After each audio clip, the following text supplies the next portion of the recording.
Émilie nous a proposé de synthétiser l'ensemble du colloque et d'en faire les conclusions et de donner sa contribution personnelle après cette synthèse architectonique qu'elle va réaliser en direct. C'est très rare comme exercice.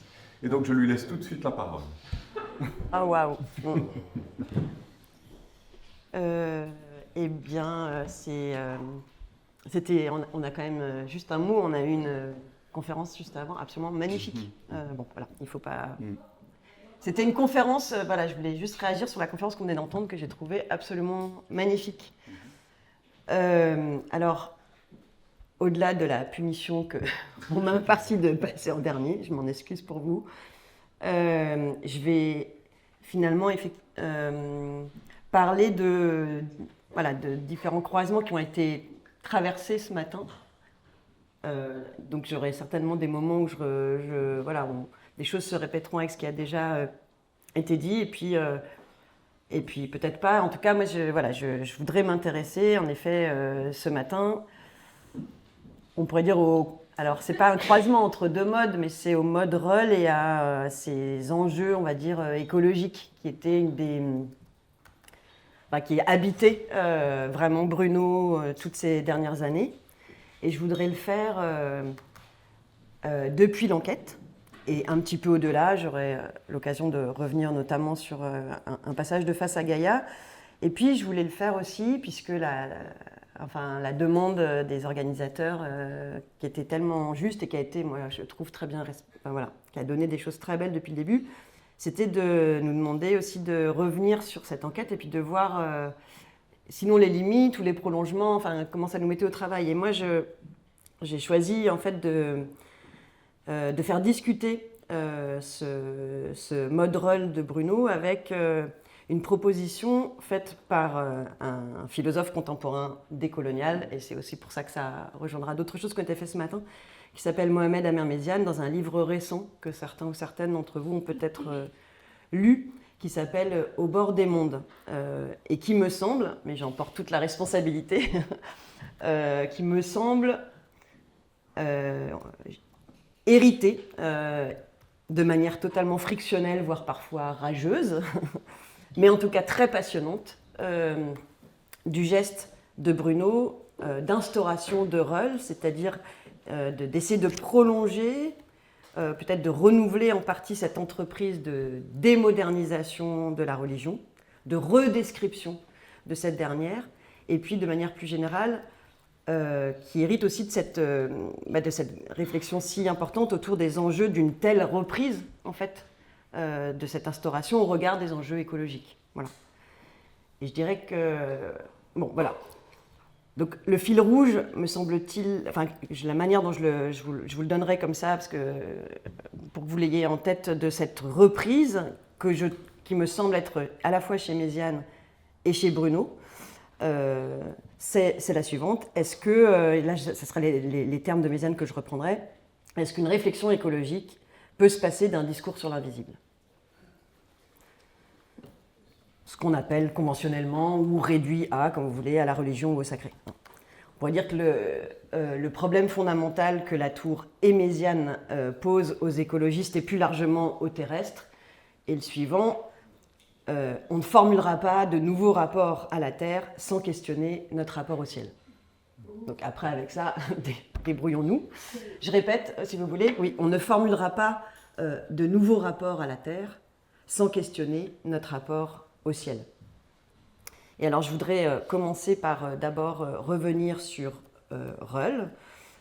Pour ensuite, je vous présenterai la proposition d'élargissement critique de Reul chez Méziane, qui fait écho et qui est pas... Et puis enfin, pour en venir rapidement ensuite sur cette idée qui a donné le titre de cette conférence, de ciel comme limite, qui me semble être peut-être une des façons de comprendre l'enjeu écologique de la nécessité de cette instauration démodernisée de Reul. Ça a été déjà dit juste précédemment par Frédéric, mais ce qui est effectivement étonnant dans description de Reul, quand on la relit voilà, des années après, c'est cette grande distinction, on va dire, entre l'Église et l'Évangile, entre le message et l'institution. Il n'est pas du tout question de cette institution, à aucun moment dans Reul. Hein. Il est essentiellement question voilà, de cette question du message qui, évidemment, en ce sens-là, est une description très très différente des descriptions classiques qu'on connaît de la religion dans la modernité, qui porterait sur le monde de l'au-delà, qui porterait sur l'existence d'un Dieu universel, qui porterait sur un ensemble de textes canoniques que l'on récite et commande depuis 2000 ans dans des lieux spécifiques que sont des églises, qui porterait sur quelque chose de mystérieux, de surnaturel, voire d'improuvable, à quoi l'on croit ou non, enfin voilà, tout ce qu'on connaît par cœur comme ça. Dans ce chapitre sur Reul, la Tour essaye de capter le message, on pourrait dire, qui est dans le véhicule même de ce dernier, dans la parole, qui essaye, comme vous le savez, donc de capter la parole religieuse et qui fait suite à ce magnifique livre qui est Jubilé. On va dire donc il essaye de capter ce message et dont la tonalité particulière, la modalité d'existence et la reprise, l'incessante reprise de la parole religieuse elle-même. Et le message, si je peux me permettre de le résumer rapidement, alors qu'il finalement il est très peu présent, ça m'a vraiment frappé à la relecture aussi de ce chapitre, très peu présent dans l'enquête. On peut dire que voilà, le message serait le suivant, c'est « Les temps sont accomplis, la fin des temps est arrivée, nous sommes dans le temps de la fin, dans le temps du salut, ou plutôt, les temps sont accomplis, mais avec une hésitation qui est absolument fondamentale, qui reste sur cet accomplissement et la manière dont est-ce qu'il est accompli. Bon. Mais en fait, il insiste très très peu, me semble-t-il, sur cette dimension-là de Reul. Et donc le mode d'être particulier de ce que la Tour appelle les êtres de la religion, qui est on pourrait dire cette occultation par intermittence, le fait qu'on ne peut maîtriser ni leur apparition ni leur disparition et que on va dire, toute l'initiative vient d'eux et qui fait, on pourrait dire que finalement cette forme d'être particulière des êtres de la religion a depuis toujours servi à mettre en question leur existence réelle. En fait, est-ce qu'ils sont là, est-ce qu'ils ne sont pas là? Bon. Je me suis permise d'aller très rapidement parce que, voilà, mais c'était pour qu'on l'ait tous un petit peu en tête, mais disons qu'il me semble que cette description, cette redescription a un double enjeu. Tout d'abord, il s'agit de, on peut dire, récupérer et instaurer ce mode d'existence précisément auquel on tient, auquel en tout cas Bruno tenait tellement. Hein. Voilà, je pense qu'on a été nombreux à avoir des discussions avec Bruno dans lesquelles il désespérait, disait-il, de faire entendre à ceux et celles qu'il aimait ce mode-là. Il désespérait de la difficulté de faire entendre cette modalité de parole si spécifique et si fragile, si évanescente, dès qu'on sort d'un millimètre de cette reprise. Bon. Premièrement, donc, instaurer ce mode d'existence auquel on tient. Et puis, deuxièmement, et les deux sont, il n'y a pas d'antécédence à cette affaire, c'est d'en finir donc avec la version, je ne sais pas s'il faut dire moderne ou moderniste, de Reul qui obstrue tout le reste pour mieux défendre précisément les modes d'existence auxquels tiennent les modernes. Ou pour le dire de manière, on va dire, plus technique dans les termes de Bruno, l'enjeu, ce serait de défaire ce lien toxique entre vérité et religion, qui s'est tragiquement noué lors de l'émergence de Reul et que la Tour, après Haussmann, appelle du nom de division mosaïque. Donc, c'est l'idée, enfin l'enjeu, on va dire, là on pourrait dire, voilà, de démodernisation, c'est de revenir sur cette idée d'un Dieu qui ne serait pas construit, pour retrouver une définition aussi de la vérité non plus, on pourrait dire, révélée, mais construite et robuste, parce que construite, et sur laquelle asseoir un monde commun, et donc aussi se présenter éventuellement aux yeux des autres de manière moins violente. Donc, je voudrais développer ces deux points, et puis revenir ensuite... alors, j'ai pas du tout de montre, donc je m'emballe un peu, mais voilà, bon, sur la division mosaïque. Concernant d'abord le premier point sur cette histoire de Dieu construit, pas construit. L'enjeu, donc, me semble-t-il très fort dans ce mode d'existence, c'est d'en finir avec l'idée d'un Dieu qui ne serait pas construit par contraste avec tous les autres dieux. Et ça, c'est vraiment un des cœurs du projet de l'enquête, puisque la Tour considère que c'est à cet endroit-là que s'est noué l'un des amalgames les plus tragiques pour l'histoire des modernes et au-delà, à savoir le fait d'avoir compris, interprété, encore une fois, l'émergence de Reul en termes de vérité. Un Dieu vrai contre tous les autres dieux qui désormais sont faux. Bon. Comme vous le savez, Latour y voit l'origine de notre mépris pour toute construction, hein, que ce soit pas seulement dans la religion, mais dans les sciences, dans les arts, en amour, dans la religion, etc. Puisque finalement, ce qui a de la valeur, désormais, arrive de manière infuse. Voilà, c'est la muse des artistes, mais c'est déjà trop dire une muse, c'est la révélation sans médiation du Dieu chrétien, c'est l'identification, confusion de la vérité à la réalité, etc., etc. Or, l'enquête commence dessus, dans son introduction. Ce mépris pour les chaînes de construction des différents modes d'existence a aujourd'hui, comme hier, des conséquences absolument tragiques. Hier, il a justifié des guerres sans fin du Dieu chrétien révélé envers toutes les autres religions idolâtres. Et aujourd'hui, parce que cette manière de comprendre ce Dieu-là nous laisse complètement démunis et vulnérables, je dirais, devant en fait, le négationnisme climatique, en réalité, qui était une de ses grandes obsessions à raison de ces dernières années, qui grossit à mesure que les faits sont de plus en plus indubitables et que le dérèglement climatique est de plus en plus fort. Et c'est tout le paradoxe de cette affaire-là, quand on est dans une version non construite de la vérité. Donc on ne comprend pas ni comment, on va dire, une telle conséquence est possible, ni comment y répondre. Et donc retrouver ou instaurer une nouvelle épistémologie relationniste est un impératif absolument crucial pour défendre un monde commun, et c'est absolument lié à la reprise et l'instauration de Reul. Même si, je vais très vite dessus, mais c'était aussi, ça a été un peu évoqué, concernant à proprement parler la redescription de Reul dans l'enquête, depuis ces chaînes de construction qui le rendent possible, il n'y en a pas non plus énormément dedans. Bruno indique que les temples ont été remplacés par des églises, les idoles par des icônes et des tableaux. Il parle de l'exposition iconoclaste, mais enfin c'est extrêmement, extrêmement rapide. En fait, je me suis demandé, comment vous l'avez lu, mais est-ce qu'on pouvait considérer ou pas qu'il faisait finalement ce travail de description des réseaux qui font exister ce Dieu chrétien de manière construite. Et bon...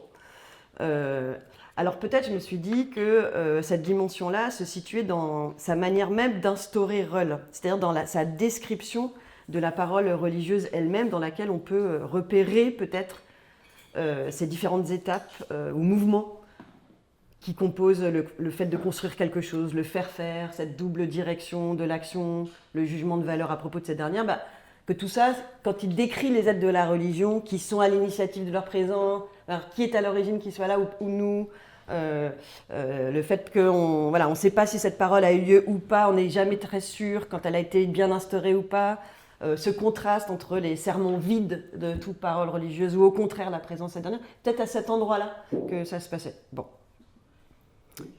En tous les cas, Bruno insiste sur le fait que ce qui caractérise Reul, c'est une forme d'altération particulière plus qu'un rapport à la vérité, et que c'est en ce sens que cette redescription de Reul est une façon de se présenter aux yeux des anciens autres de manière beaucoup moins violente, puisqu'on est censé sortir de cette coupure entre idole, fausseté et vérité. Et ce dernier point m'amène à la coupure mosaïque qui va me servir de transition avec la proposition de Méziane. Une autre question que je me suis posée aussi à la relecture de ce chapitre, c'était finalement, est-ce que l'enquête en finit avec la division mosaïque ? Petit rappel, en deux mots, la division mosaïque, c'est le nom qui a été donné par Haussmann et repris par Latour à la confusion entre les chaînes de référence et la création, c'est-à-dire à la rencontre tragique, justement, entre la question de la vérité et de la religion. Les religions monothéistes se considérant comme les seules vraies religions et tous les autres cultes étant des faux cultes à éradiquer. Et je me suis demandé, est-ce que notamment, ça sera l'occasion d'autres discussions, mais est-ce que cette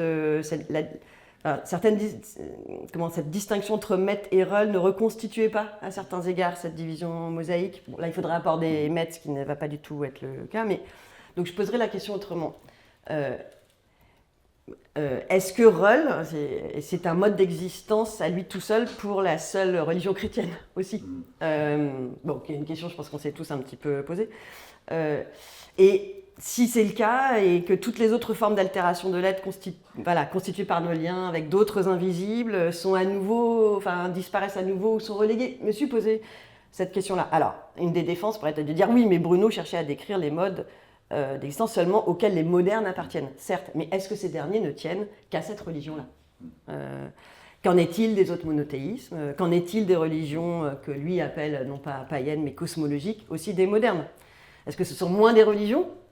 Pas du tout. Bon, en tout cas, voilà, je me suis posé cette question-là et ça amène forcément à réfléchir à la façon même de comprendre et de définir ce concept de religion.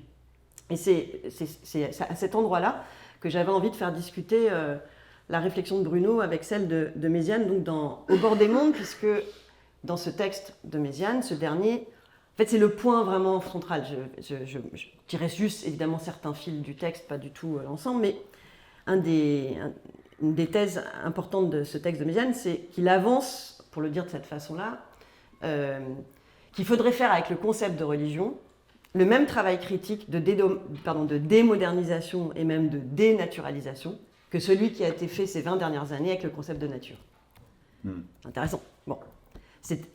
C'est-à-dire, si on veut reprendre cette expression qu'on connaît tous de Descola, pas plus qu'il n'existe quelque chose comme la nature, qui ne serait pas du tout universellement partagé, il n'existe quelque chose comme la religion.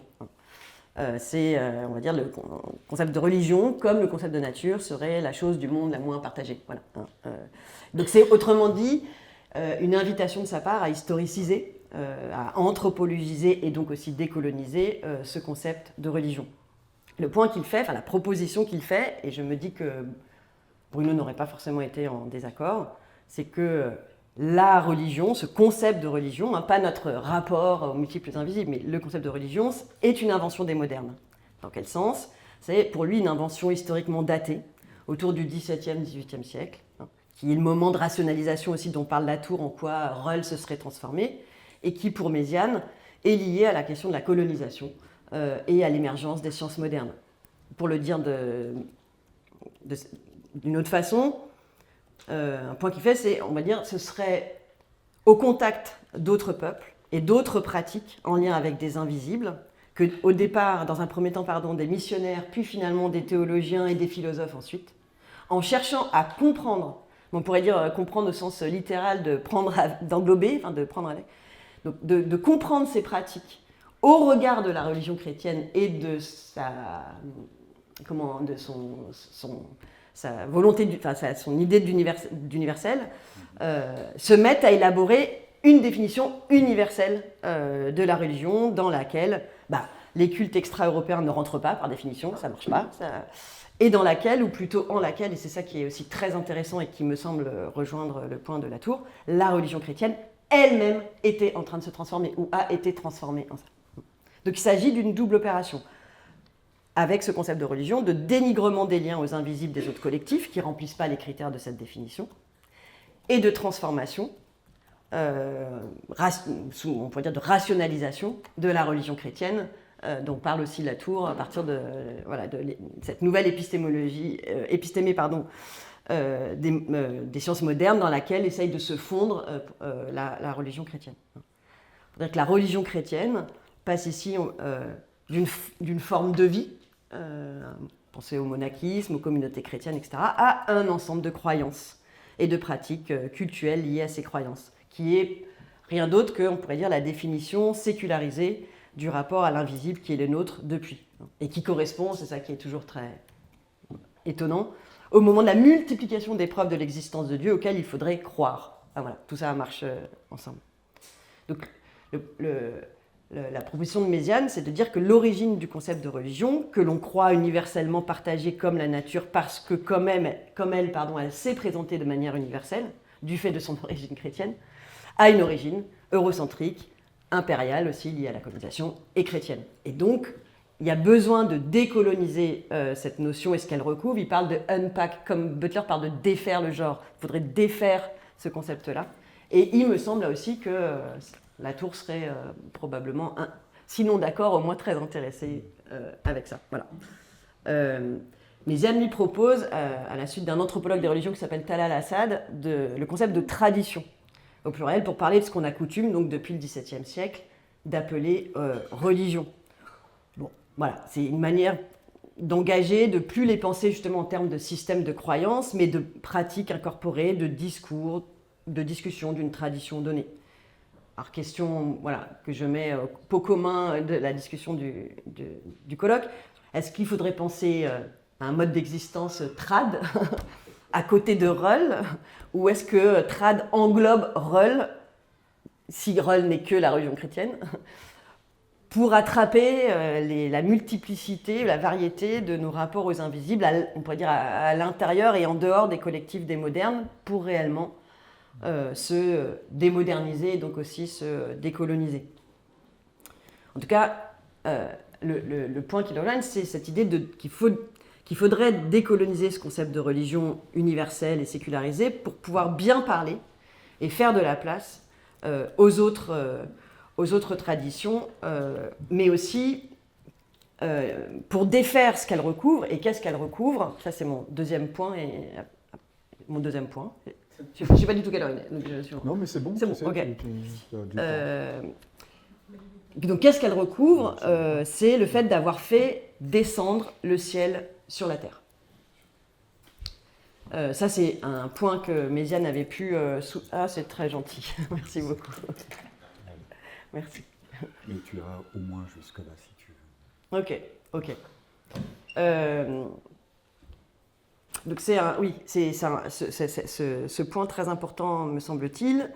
C'est un point qu'il avait dans un ouvrage précédent que vous connaissez probablement, qui s'appelle « Des empires sous la terre » et qui est repris ici et prolongé par ce travail critique sur ce concept de religion, à savoir que ce serait au contact à nouveau des peuples et des terres que les royaumes européens ont colonisés et pillés, que ce serait formé, il reprend cette formule à Marx, bien sûr, cette expression, la critique du ciel, c'est-à-dire ce discours qui appelle les hommes à renoncer aux consolations de l'au-delà, en ayant foi dans les prodiges de la science et de la technique et à aspirer au salut ici et maintenant, à vouloir devenir divin et éternel en ce monde.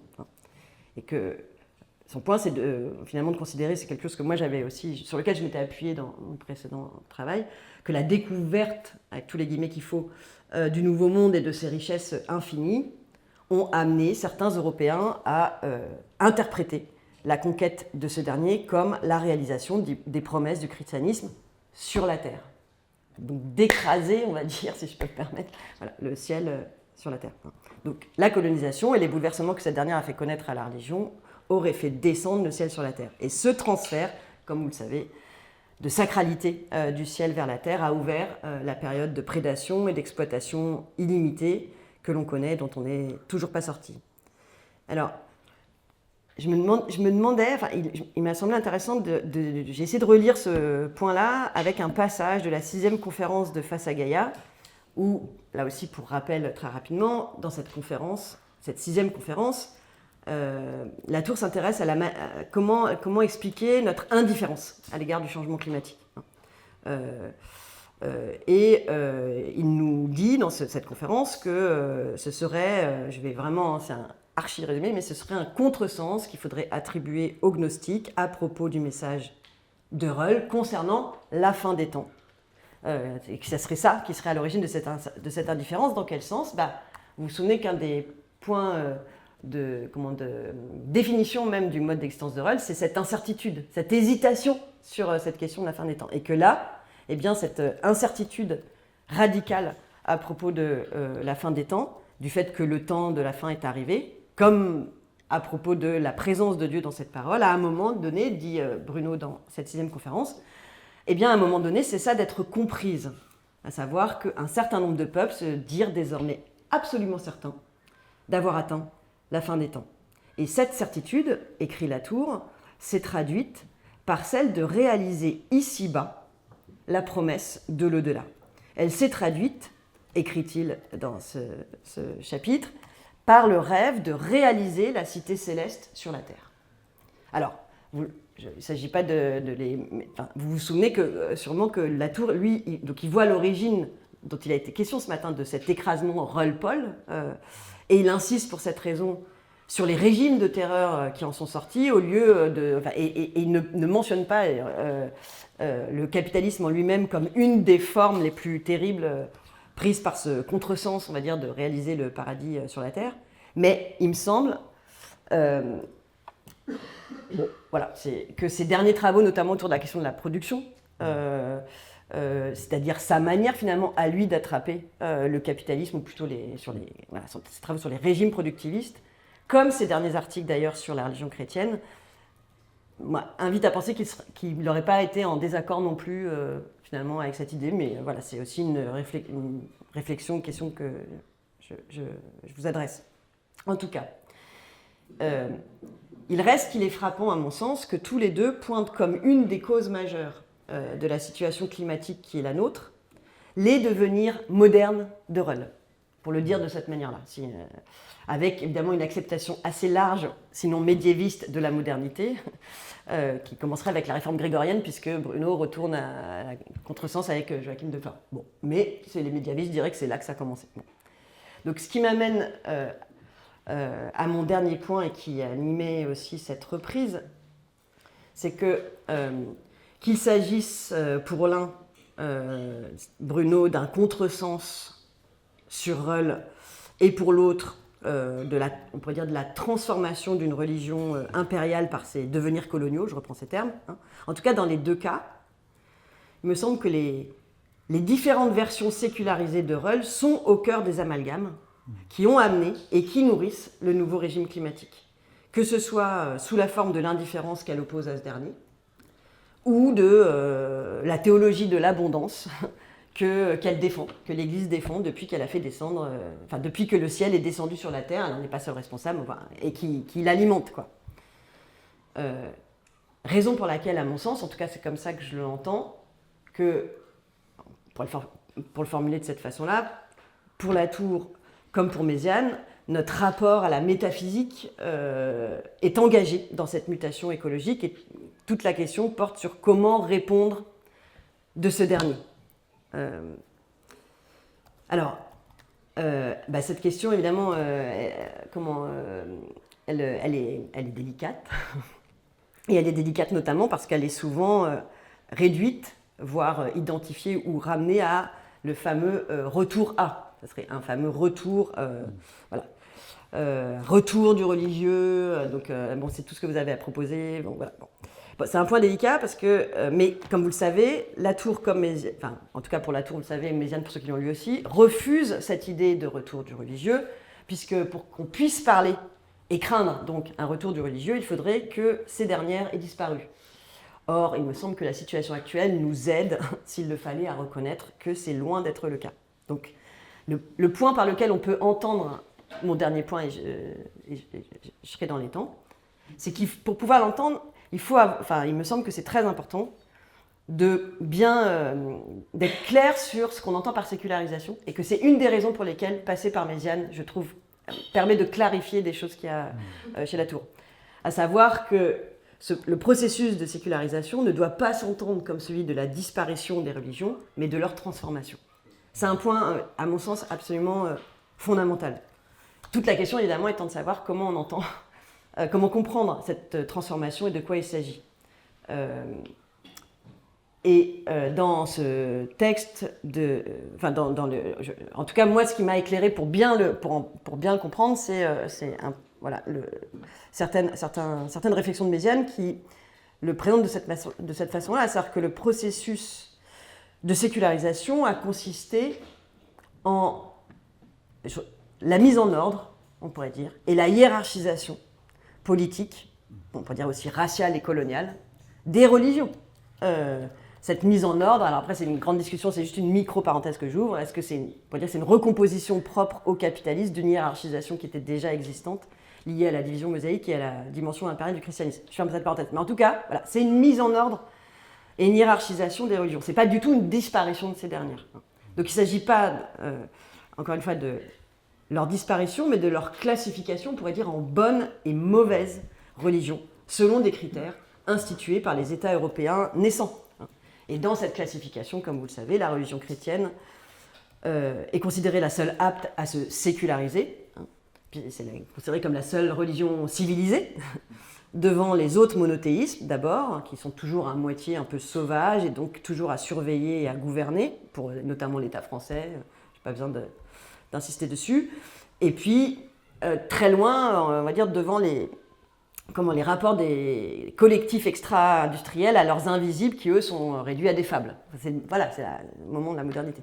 Donc, elle est compliquée, cette objection ce retour du religieux, parce qu'évidemment qu'il y a des vraies raisons historiques d'être très attentif, et en même temps, elle bloque aussi, à mon sens, la discussion, au sens où ça exprime finalement peut-être plus, on va dire, la peur de la mise en question de cette hiérarchisation. On pourrait aussi peut-être la comprendre comme ça, et d'une redéfinition de rôle qu'elle implique. Alors, donc, si on veut bien garder ça en tête, alors je vais en arriver à mon dernier point, qui est que cette question de réorganisation, de déhiérarchisation des religions, du mode trad, je ne sais pas comment on devrait l'appeler, il me semble communique avec l'enjeu majeur qui est soulevé par Latour et Méziane en articulant notre rapport à la métaphysique avec la situation climatique, qui est celle des limites. Qui est cette question, voilà, comment remettre des limites, comment retrouver des limites à cet illimitisme absolument, on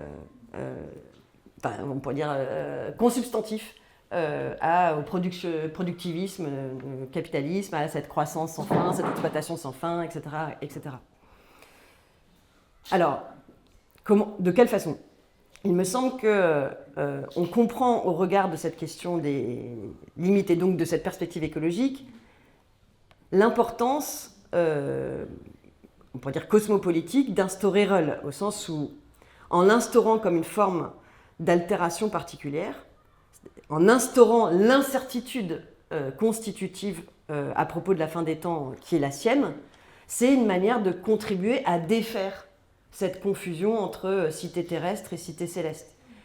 C'est une manière, c'est-à-dire, il me semble, en tout cas c'est une proposition, que ça permet de ne pas perdre ce à quoi on tient ou ce à quoi certains tiennent, qui est Reul, tout en pouvant critiquer les institutions, aussi bien étatiques que religieuses, qui prétendent lui faire dire ou lui faire faire un certain nombre de choses qui alimentent le nouveau régime climatique dans lequel on est, au lieu d'être paralysé et de ne critiquer jamais d'institutions, parce qu'on aurait peur de perdre ce contraste auquel on tient tant en jetant bébé avec l'eau du bain.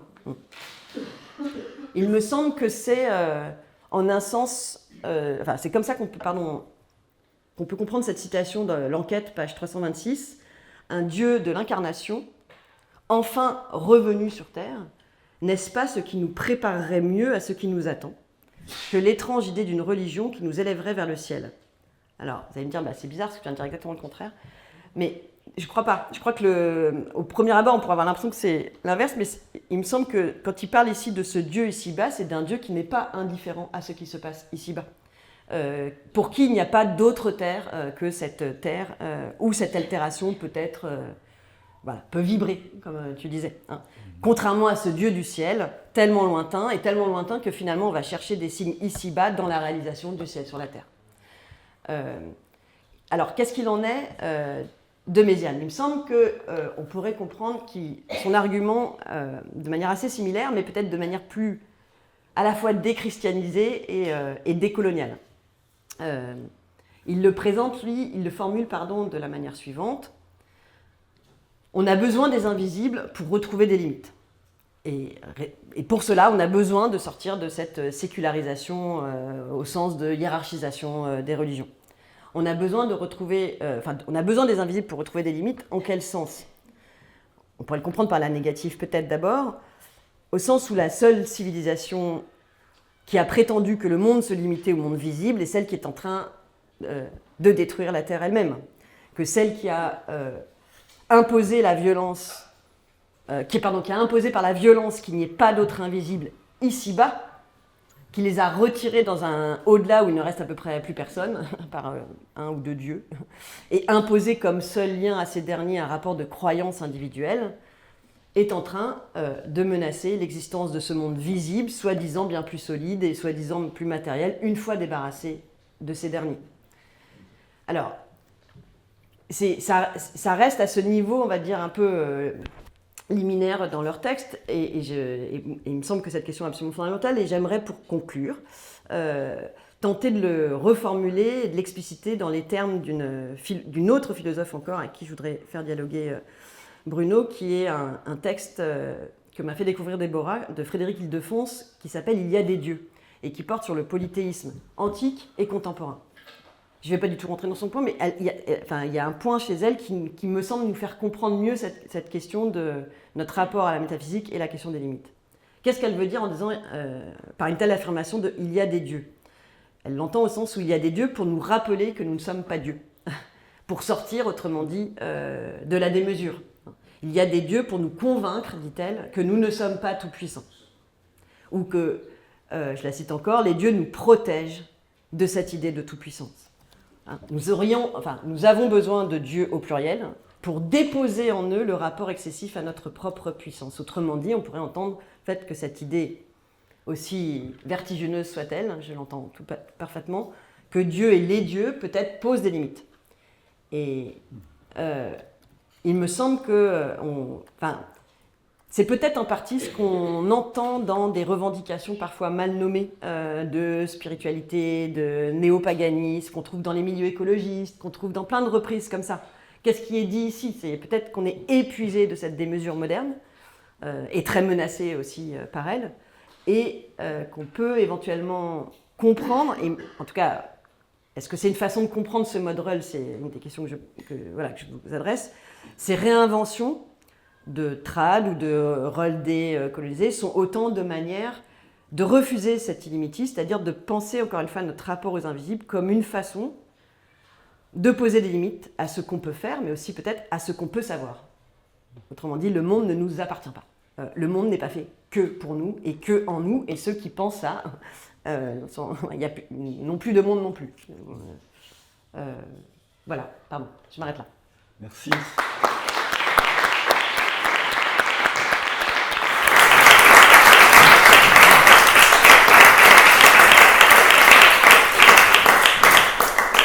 Voilà, je ne sais pas ce qui s'est passé, mais il y a une coupure temporelle ou quelque chose comme ça. On a une demi-heure de discussion qu'on n'a pas rattrapée par rapport à notre programme. Il faut donner la référence d'une dernière Oui. Frédéric Ildefonse, il y a des dieux. Il y a des dieux. Ildefonse avec un I ou un H?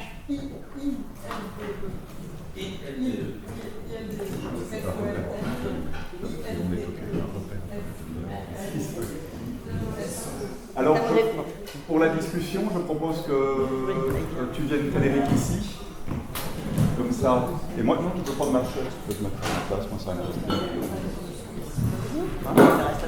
je peux me mettre derrière. Voilà, parce que tu peux prendre ma chaise qui est là. Qu'est-ce que tu fais ça va, c'est pas trop compliqué.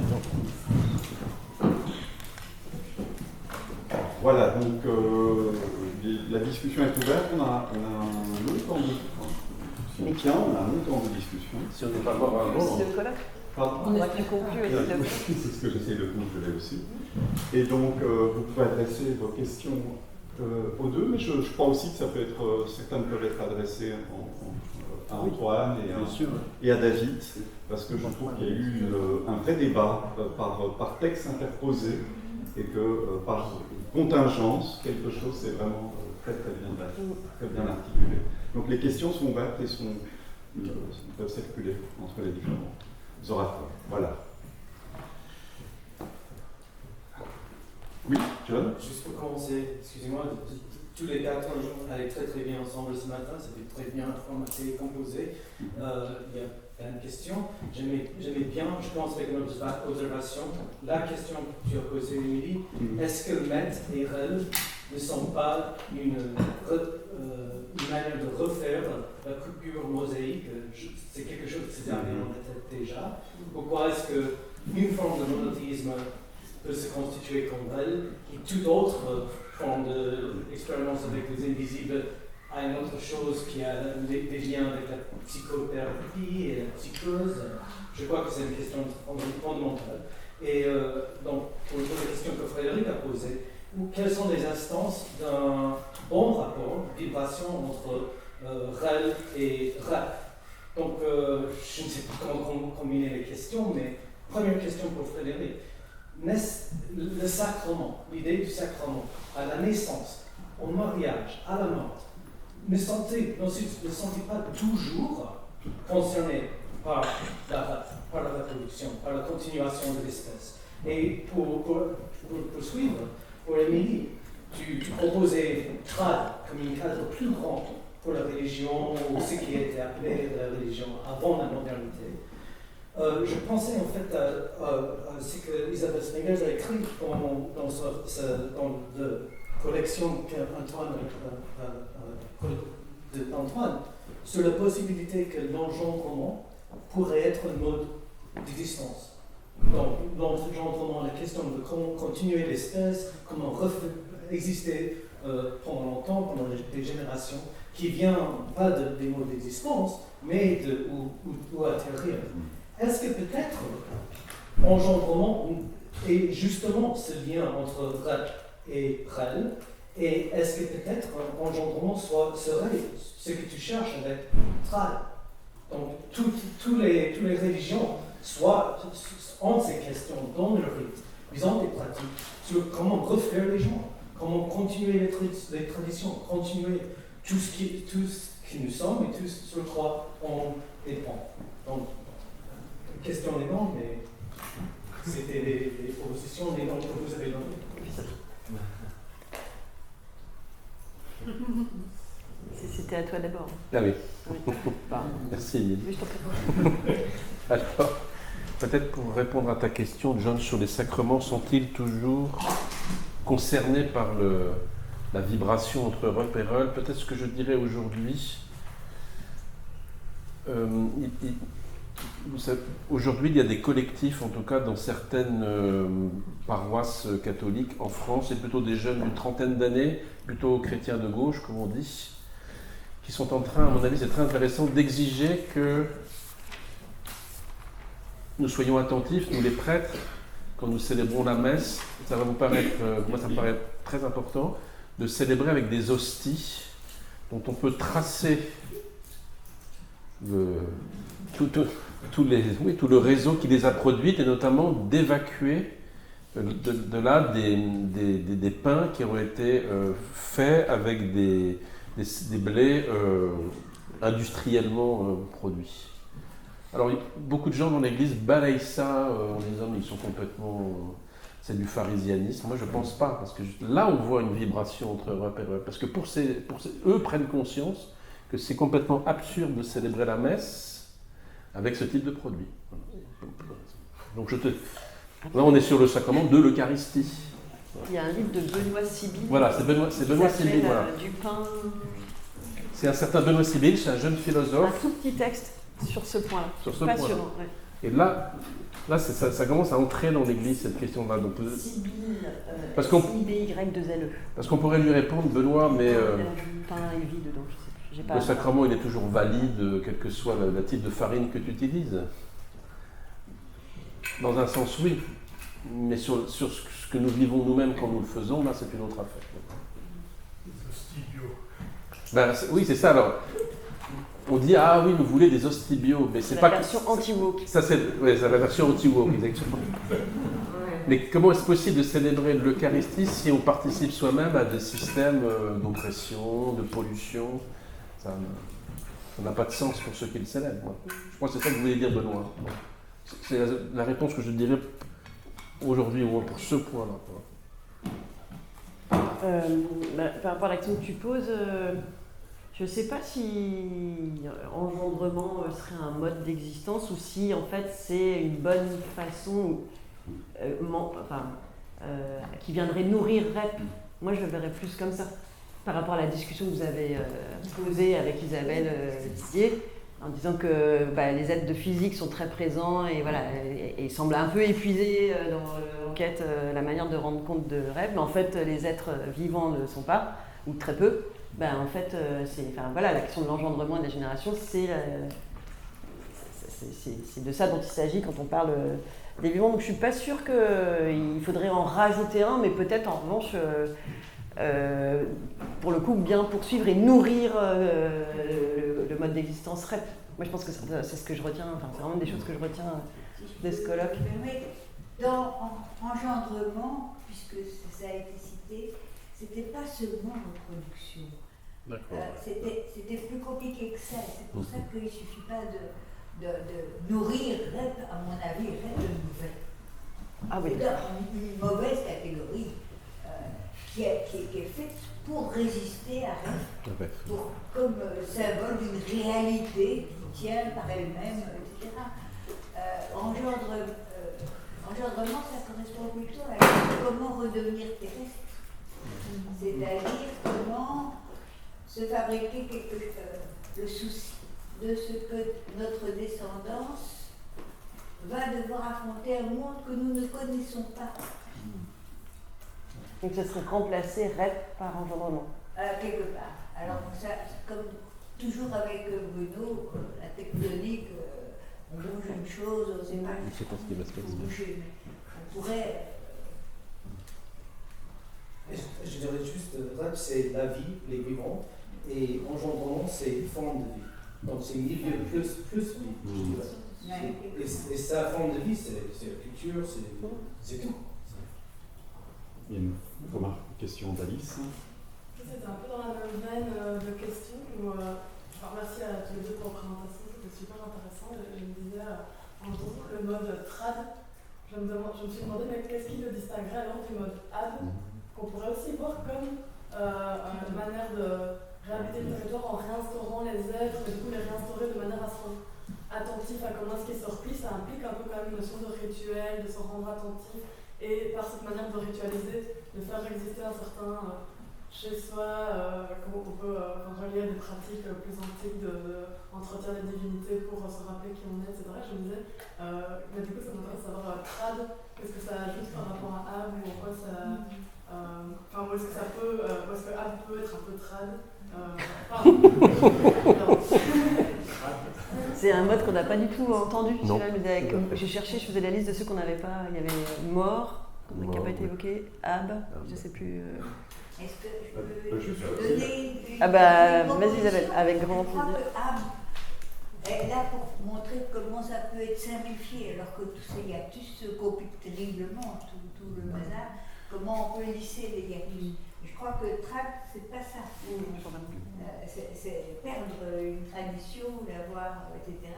Et qui, je pense, en lien avec des invisibles. Cette question-là n'est pas du tout celle de Ab. Donc après, c'était vraiment... Enfin, à aucun moment, Méziane parle de trad. Enfin, je veux dire, il parle du concept de tradition. C'est moi qui me suis permise de le d'existencier pour... voilà. Mais... Parce que, voilà, ça faisait penser de dire bah, peut-être que Rawls... Enfin, voilà. Mais oui, je pense pas qu'on puisse réduire trad à... voilà. Catherine. Mais ça me fait juste penser aux travaux en fait, d'une Science Studies personne, Helen Barron, qui a beaucoup travaillé sur l'Australie et des pratiques aborigènes en Australie. Et notamment, j'en parle juste parce qu'elle en revient à un moment donné. Donc elle fait tout un travail sur la comparaison, si tu veux, de la gestion du feu et de la comment est-ce qu'on appelle ça, de la sémence sur brûlure, etc. Donc quand il faut brûler des parties de la forêt, entre les ingénieurs du feu qui font ça maintenant en Australie et les pratiques ancestrales de cette même brûlure du feu. Et en gros, elle pose, et elle fait ça aussi dans d'autres travaux, mais plutôt sur la pédagogie de différentes formes de mathématiques, elle pose la question de qu'est-ce qui pourrait être un tierce, si tu veux, qui permettrait de développer quelque chose comme une diplomatie entre ces différentes pratiques. Et en tous les cas, dans ce texte sur les feux, elle propose justement le terme tradition. Elle vient avec ce terme-là, et elle dit peut-être que tradition permet une comparaison sans hiérarchie en fait, entre ces pratiques qui répondent à des régimes de félicité totalement à l'opposé de prime abord. En fait. Et du coup, c'était plus une remarque, mais qui renforce cette idée que ça pourrait peut-être être intéressant si c'est à mode, je ne sais pas. Et la seule question que ça me pose, et une autre question en fait, ou plutôt une grande surprise, mais qui m'a très fort convaincue, et que Maître en fait tombe un peu à l'eau après tout ce que tu as dit, parce que ça reste quand même très fort dans l'expression que utilisait John l'autre jour, qui est the West and the rest. Et ça c'est assez dommage en effet. Donc, mais comment l'architectonique va maintenant changer avec tout ce qu'on vient de dire, ça va être assez délirant, donc il faut poursuivre en tous les cas. Vous réagissez, non? Oui, c'est le contraste que tu fais. Je pense qu'il y a ça dans cette idée de trad, de pas de hiérarchie entre les traditions de plein de collectifs différents et il y a quand même cette idée. Je trouve que c'est une question qui nous fait qui est très surprenante au premier abord, de se dire en fait que peut-être ce terme même de religion n'est pas du tout acceptable par plein de personnes, plein de collectifs. Ça ne désigne pas bien. C'est jusqu'où va cette redescription démodernisée et décoloniale. Est-ce que c'est dire maintenant, mais il n'y a pas que la religion chrétienne, évidemment, il y a tout. Mais est-ce qu'en fait, ce concept lui-même n'est pas adapté, voire n'est pas adapté à la religion chrétienne, si je peux me permettre. Mais ça vient complexifier en fait des choses qui étaient dans ma tête et que je trouve passionnantes, que ça fait résonner de manière contemporaine très fort. Une question, remarque de Bénédicte. Il faudrait juste rajouter encore à la discussion sur Trad et Rennes. Donc moi j'ai trouvé que le livre de Méziane est vraiment bienvenu pour nous rappeler, attention, il faut faire le même travail qu'on a fait sur la nature, sur la religion. Et en même temps, au fait, je me dis, les anthropologues l'ont fait. Les anthropologues de l'islam l'ont fait, les anthropologues autres. C'est sur eux qu'ils s'appuient. Et c'est sur lesquels ils s'appuient. Et ils trouvent à chaque fois que c'est pas assez. Et là, il y a quelque chose que je ne comprends pas très bien. Enfin, je le dis parce que tradition, je crois qu'on va lire Talal Assad, on va lire Sabah Mahmoud. On a au fait tout ce travail d'historicisation de comment la religion a été faite comme une arme de guerre, de disqualification et tout ça, et qu'on doit absolument aller lire ça, absolument un peu s'éduquer à ce qui a été fait depuis maintenant 40 ans facilement de l'autre côté. Et je voudrais juste, mais je me dis, mais Méziane, il veut nous amener encore ailleurs, moi j'ai l'impression, parce qu'il dit toujours, mais Assad c'est pas assez, Mahmoud c'est pas assez, parce que moi en tant que philosophe, et c'est là que moi j'arrive pas à le suivre, c'est parce que je sens que j'ai pas les moyens de le suivre, je comprends pas. Il veut une métaphysique, il veut instaurer une métaphysique non occidentale ou désoccidentalisée, et j'ai eu plutôt l'impression de ah ben non quoi. Ah non, parce qu'en fait on perd la pragmatique de Talal Assad et de Mahmoud qui sont les seuls que je connaisse un tout petit peu. Et donc je me dis, est-ce qu'on doit aller jusque là? Est-ce qu'il ne faudrait pas juste, parce que nous on est quand même des pragmatiques, enfin nous, mais ça nous tient à cœur. Donc cette pragmatique, comme tu l'as montré, enfin vous l'avez montré parce qu'on se connaît plus que ça, de comment on instaure, est-ce que dans la prédication il faut amener la pollution, oui, mais comment on fait, etc. Je non, me mais t'as dis, tout à fait raison. T'as raison qu'il y a ce point-là. Après, c'est pas non, pas discuter, mais c'est pas non plus archi développé, c'est encore très. C'est un départ. Ouais, abstrait un petit peu de sa part dedans. Et moi, je trouvais que, en tout cas, la manière dont je l'entendais, qui était un petit peu efficace et pour le coup peut-être plus pragmatique, mais qui n'est pas forcément le sens dans lequel il l'aurait accepté, qui est cette idée de reposer ce terme-là, était une façon de faire de la place, en fait, conceptuellement, à ces invisibles qu'on évacue comme ça. Mais donc ce terme de méta, vraiment il le prend au sens, je sais pas, philosophie antique, métaphysique, mais qui peut être au sens des anthropologues des invisibles ici-bas, je veux dire, c'est pas dans un ciel je sais pas où, il y a quelque chose qui n'est pas de l'ordre de la physique. Il n'y a pas que quelque chose de l'ordre de la physique. C'est un peu comme si on avait lu chez Latour nature. Enfin, ça aurait eu aucun sens. On a besoin de rêves et de rêves. Et c'est vrai que Rennes, on a l'impression que si on fait tout ce travail, on arrivera à d'autres choses. Effectivement, il y a quelque chose pas encore. Tout à fait. Ce qui est intéressant, c'est que on oublie un peu, est-ce qu'on risque pas d'oublier, en faisant cette transformation, que c'est une anthropologie démoderne. Oui. J'ai posé la question. Et là, on est en train d'universaliser les trucs pour englober tout le monde. C'est Donc, pas si ce que vous j'ai voulez dit. faire une anthropologie universelle, c'est pas la taille Pas ce que j'ai du dit. dos. On avait beaucoup insisté avec le dernier séminaire ici à Bruxelles, qu'on avait tenu là-dessus, sur ce titre-là, tu avais insisté, je me rappelle, dans ton introduction, très bien, sur le fait que il faut bien reprendre. C'est pas un sous-titre par hasard. Et donc, une anthropologie démoderne, peut-être que trad, on y échappe. Et on passe à autre chose. Oui, mais il n'a pas La question étant de savoir qui sont les modernes. Excusez-moi, on va Bénédicte, pas de débat entre vous. Il y a des orateurs, vous avez après. En fait, j'entends ce que tu dis, je me suis vraiment posé la question. Je pense que c'est un peu un point limite, mais en même temps, la question c'est qui sont les modernes et les modernes n'héritent pas que de la religion chrétienne. Point. Enfin, je veux dire, point là-dessus. Après, ça pose. Je dis pas du tout que voilà, c'est un pied dedans, un pied dehors, mais ça fait. On n'hérite pas que de la religion chrétienne. Eh ben, c'est pour ça qu'il faut le décoloniser. Je vous demande de un tout petit peu discipliner les débats avant que ça s'arrête, pour les discipliner. Il me semble que la question serait peut-être de quoi les modernes peuvent-ils devenir capables, ce qui n'est pas une question universelle, mais qui est une question de, comment dirais-je, qui est la question comment engendrer des terrestres si on parle des modernes. Pour d'autres peuples et d'autres traditions, c'est moins compliqué. Mais comment est-ce qu'on peut engendrer des terrestres quand on parle de ce matériel qu'on appelle le moderne? Donc de quoi sont-ils capables? Ce serait ça la question. Moi, je introduis une petite, même si j'ai bien aimé la réponse d'Émilie, je me demande parfois si Méziane, il ne fait pas exactement,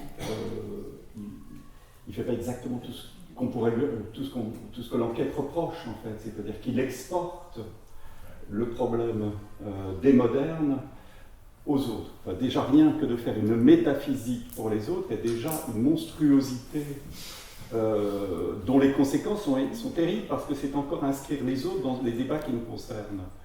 La question de l'altérité est très, de ce point de vue-là, très peu posée. Enfin, c'est comme si on prenait les cadres problématiques dont nous avons hérité. La question de la métaphysique, c'est un cadre problématique.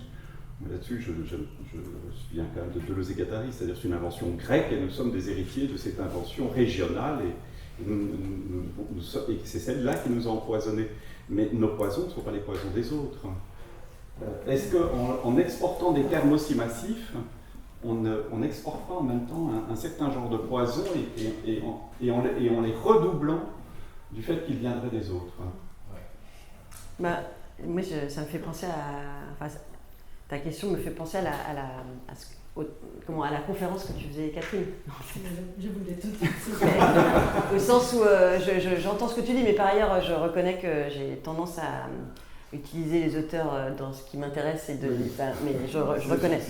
Bon, mais au-delà de ça, je pense qu'un des points intéressants aussi qu'il fait, au-delà de cette discussion je suis absolument d'accord avec toi, Bénédicte, sur la métaphysique, est-ce qu'il y a besoin d'aller chercher ça, mais en attendant, il montre comment des collectifs non modernes ont pu être aussi modernes à leur manière, voire ont été contaminés par cette modernité, et donc eux-mêmes sont pris, ont été empoisonnés déjà par nos manières. Donc c'est plus dans ce sens-là que je l'entends, en fait, que dans le fait que lui viendrait poser un voile. Ouais, voilà. Mais en tout cas, c'est ça que je trouvais, qui prend ça au sérieux aussi. Je veux dire, les modernes, on n'est pas au XVIIIe siècle. Là, on est en 2025, et ça fait longtemps qu'on est en train de contaminer, pas civiliser. Peut-être, oui, Isabelle, peut-être encore une question, peut-être de quelqu'un qui n'en a pas encore posé. Je m'excuse, John. Et si personne n'en a pas posé, non. Pose, alors je laisserai la parole à John. Je voudrais vous dire vraiment, comme tu disais, comme tu citais Méziane à dire, historiquement, il n'y avait pas d'Europe, il n'y avait pas d'Occident avant la colonisation. C'est cette expérience de rencontre avec les autres qui a produit de nous Donc, dès le début, on a été mélangés. Donc, en fait, Oui, être ça. moderne, c'est d'intégrer les polythéismes, les autres monothéismes, J'ai l'impression que les c'est ce autres que- religions. J'ai l'impression que c'est ce qui était dit. Je crois que le hiatus, c'est le cadre conceptuel de Méziane. Il ne s'agissait pas de ne pas accepter l'hybridation pré-existante, c'est le cadre conceptuel, qui est un cadre conceptuel très marqué, en fait, et dont qu'il projette chez les autres. C'est plus ce cadre-là. Moi, j'ai emprunté chez lui cette proposition de faire de la place à tradition comme peut-être une possibilité de remplacer ou en tout cas de faire entendre différemment Reul. Voilà. Il me semblait vraiment important. Comprendre nous et de nous comprendre nous, c'est ça le projet de Bruno, sans générosité excessive. Parce que sinon, on va pas le résoudre. Mais c'est pas Mais que nous comprendre nous. arrive, le nous, il amène très clairement les communautés musulmanes en Europe. Enfin, c'est de ça que le nous dont lui il parle, c'est celui-là. Hein. Enfin, juste pour le dire, je ne veux pas mettre les pieds dans le plat, mais. Et donc. Quand ils y sont déjà. Mais donc, Ils y sont déjà. L'anthropologie du nous, là, moi, je suis un peu hésitante. Alors, la dernière question, remarque, Isabelle. Parce que je t'ai trouvé fort silencieux ces derniers Ça temps. m'éclaire beaucoup parce que dans l'histoire de la philosophie de nous, on a fait de larges emprunts à eux, c'est-à-dire les musulmans. Si c'est ça, alors c'est plus universel. C'est une histoire de la grande Europe qui a contenu les guerres de religion et les croisades. C'est intéressant. Bon, non, voilà. Voilà.